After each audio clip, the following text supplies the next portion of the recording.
பேசிட்டே இருந்து அபி என்ன பண்ணுறாங்க, அப்படியே தூங்கி போகிறாங்க. ராகவ் வந்து தோள் மேலே சாஞ்சு அப்படியே தூங்கிடுறாங்க. கொஞ்ச நேரத்துலேயே வந்து இங்கே என்ன பண்ணுறாங்கன்னா, ஓப்பன் பண்ணிடுறாங்க லிஃப்ட்டை. எல்லாருமே அப்படியே பார்க்குறாங்க. ராகவும் அபி அப்படியே வந்து சோர்ந்து போய் 2 பேரும் அப்படியே தூங்கிட்டு இருக்கிறத சாஞ்சுக்கிட்டு, அதை அப்படியே வந்து வீடியோவும் ஃபோட்டோஸ் எல்லாமே எடுக்கிறாங்க. இங்கே வந்து ஓப்பன் பண்ணோன்னே என்ன பண்ணுறாங்க, அபி அபின்னு எழுப்பாமல் எல்லோரும் எழுப்பினோன்னே ராகவ் வேணான்னு சொல்லிட்டு அவரே வந்து தூக்கிக்கிறாரு. அபியை தூக்கிக்கிட்டே நடக்கிறாரு. எல்லாருமே இதை ஃபோட்டோஸ் அண்ட் வீடியோஸ்லாம் எடுத்துடுறாங்க. அடுத்து வந்து என்ன பண்ணுறாரு, காரில் வந்து அபியை வந்து கூட்டிகிட்டு போயிட்டு அவங்க வீட்டில் போய் விடுறாரு. என்னாச்சு தம்பி அப்படின்னு சொல்லிட்டு எல்லாரும் கேட்குறாங்க. அதுக்கு ராகவ் சொல்கிறாரு, ஒன்றும் இல்லை, வந்து அவங்களுக்கு கொஞ்சம் உடம்பு சரியில்லை, வேறு ஒன்றும் இல்லை, அதான் அவங்க வழியில் நின்றுட்டு இருந்தாங்க லிஃப்ட்டுக்காக, நான் தான் கூட்டிகிட்டு வந்தேன் அப்படின்ற மாதிரி சொல்லிட்டு சரி பார்த்துக்கோங்க பத்திரமா அப்படின்னு சொல்லிட்டு விட்டுட்டு போயிடுறாரு. அடுத்து வந்து எல்லாருமே ரொம்ப பதறி போகிறாங்க. என்னாச்சு அப்படின்னு சொல்லிட்டு அபி எழுப்பி கேட்குறாங்க. அபி வந்து ஒன்றும் இல்லைம்மா, எனக்கு ரொம்ப டயர்டாக இருக்குதுன்னு சொல்லிட்டு அபிக்கு வந்து தூங்க வைக்கிறாங்க. சரி ஓகே அப்படின்னு சொல்லிட்டு அடுத்த நாள் வந்து இங்கே என்ன பண்ணுறாங்கன்னா, எல்லாருமே வந்து ரொம்ப டென்ஷனாக இருக்காங்க. என்ன அபி எங்கே போயிருந்த நேற்று அப்படின்னோன்னே அபி கரெக்டாக சொல்ல வராங்க. பார்த்தா வந்து டிவியில் வந்து இந்த மாதிரி ராகவ் வந்து தூக்கிட்டு வந்தது அபியை 2 பேர் லிஃப்ட்டில் மாட்டினது எல்லாமே வந்து சொல்கிறாங்க. அதை கேட்டு எல்லாருமே அதிர்ச்சி, என்ன அபி இவ்வளோ நடந்திருக்கு, அந்த தம்பி கூட நைட்டு ஒன்றுமே சொல்ல, இப்போ நீயும் எதுவுமே சொல்லாமல் இருக்கேன்னு. இல்லைம்மா நான் சொல்லான்னு தான் வந்தேன், அதுக்குள்ளே உங்களுக்கு தெரிஞ்சிச்சு இந்த மாதிரி லிஃப்ட்டில் மாட்டிக்கிட்டேன், அது வரைக்கும் பரவாயில்ல, நாங்கள் 2 பேர் வெளியே வந்துட்டோம் அப்படின்னோடனே உடனே வந்து எல்லோரும் தப்பாக நினைக்க போகிறாங்க அபி, இப்படி ராகவ் தம்பி ஒன்று தூக்கிட்டு வராரே அப்படின்னோடனே ஆமாப்பா, அப்போ எனக்கு ரொம்ப வந்து ஒரு மாதிரி டயர்டாகி நான் படுத்துட்டேன், ராகவ் சார் தான் என்னை தூக்கிட்டு வந்திருக்காரு அப்படின்னு சொல்கிறாங்க. சரி அபி, இப்போ உனக்கு எந்த பிரச்சனையும் நல்லா இருக்க, ஒரு டாக்டர் கிட்ட போயிட்டு வந்துடலாமாம்மா, அதெல்லாம் ஒன்றும் இல்லைப்பா அப்படி சொல்லிட்டு இருக்காங்க. இங்கே வந்து இந்த மாதிரி ராகவ் வந்து அபியும் வந்து லவ் பண்ணுறாங்க, அவங்க லவ்வர்ஸ் இந்த மாதிரி மாட்டிக்கிறாங்க அப்படின்ற மாதிரி தப்பாக வந்து சொல்லிடுறாங்க. அதை கேட்டு எல்லாருமே அப்செட் ஆகிடுறாங்க.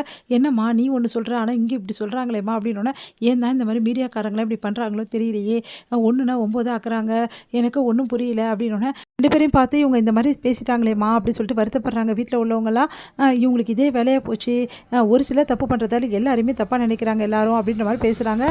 ராகவ பேட்டி காட்டுறாங்க. ராகவ் வந்து இங்கே பாருங்கள், தேவையில்லாதெல்லாம் பற்றி யோசனை பண்ணிகிட்ருக்கீங்க, இதெல்லாம் உண்மையே கிடையாது புரியுதா, அவங்க லிஃப்ட்டில் மாட்டிக்கிட்டாங்க, நான் காப்பாற்றினேன் அவ்வளோதான், 2 பேருமே வந்து அங்கே லிஃப்ட்டில் மாட்டிக்கிட்டோம், அவங்க கொஞ்சம் வந்து ஒரு மாதிரி ஆகிட்டாங்க, அப்புறம் நான் வெளியே கூட்டிகிட்டு வந்தேன், மற்றபடி எந்த பிரச்சனையுமே கிடையாது, தேவையில்லாமல் லவ்வர்ஸ் இதுன்னு சொல்லிட்டு எழுதாதீங்க, ஒரு பொண்ணோட லைஃப்லாம் உங்களுக்கு சாதாரணமாக போச்சா, அந்த மாதிரிலாம் பண்ணுறது எவ்வளோ பெரிய தப்பு தெரியுமா அப்படின்னு சொல்லிட்டு ராகவ் வந்து பேட்டி கொடுக்குறாரு.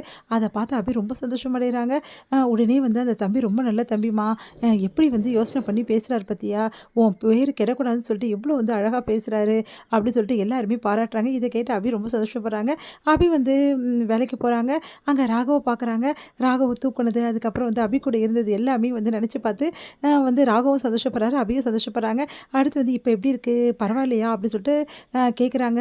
அபி, ஒன்றை தான் நான் கேட்கணும், நீ எப்படி இருக்க அப்படின்னு சொன்னேன். நான் நல்லா இருக்கேன், நைட்டு என்னை எழுப்பியிருக்கலாம்ல சார், வீட்டில் எல்லாம் சமாளிக்கவே முடியல சார் அப்படின்னோடனே, இல்லை அபி நீ ரொம்ப நல்லா தூங்கிட்டு இருந்த, அதனால மனசு வரல, அதனால தான் எழுப்பலை, சரி ஓகே வேறு எதுவும் பிரச்சனை இல்லை, ஏன் சார் இந்த மீடியாக்காரங்க இப்படி பண்ணுறாங்க, இந்த மாதிரி பண்ணிட்டாங்களே, அதுக்கு தான் பதில் நான் கொடுத்துட்டேன்ல, நீ கவலைப்படாத அப்படின்னு சொல்கிறாரு. சரிங்க சார் ரொம்ப தேங்க்ஸ் சார் அப்படின்றாங்க. நான் தான் உனக்கு தேங்க்ஸ் சொல்லணும், அந்த டைமில் எனக்கு எப்படிலாம் பிரச்சனை வந்தது, ஆனால் அது எல்லாத்தையுமே வந்து அவ்வளோ அழகாக வந்து நீ போக்கிட்ட, என் கூட நீ இருந்தால் எப்போவுமே பலம்தான் அப்படின்னு நம்ம சொல்கிறாரு. அதை கேட்டு ஒரு நிமிஷம் வந்து தன்னையும் மறக்கிறாங்க அபி. அப்படி ராகவை வந்து அபியை பார்த்துட்டு இருக்காங்க. இது எல்லாத்தையுமே வந்து தூரத்துலேருந்து சுந்தரி பார்க்குறாங்க. பார்த்துட்டு செம்மைய டென்ஷன் ஆயிடுறாங்க. இது என்னது ரூட்டு மாறுது, இவன் வந்து அபி கூட அப்படி சொல்லிட்டு யோசிக்கிறாங்க. விடவே கூடாது, சொல்ல முடியாது, ராகவ மைக்கு எப்படி உள்ளே வர பார்க்குறாள், இவ விஷயத்தை வந்து முதல்ல முரளிக்கிட்ட சொல்லணும் அப்படின்னு சொல்லிட்டு யோசிக்கிறாங்க. இங்கே வந்து அனு ஓடி வந்து அபியை கட்டிட்டு அழறாங்க. அபியும் அழறாங்க. 2 பேரையும் பார்த்துட்டு சமாதானப்படுத்துகிறார் ராகவ். இதோட முடியுது.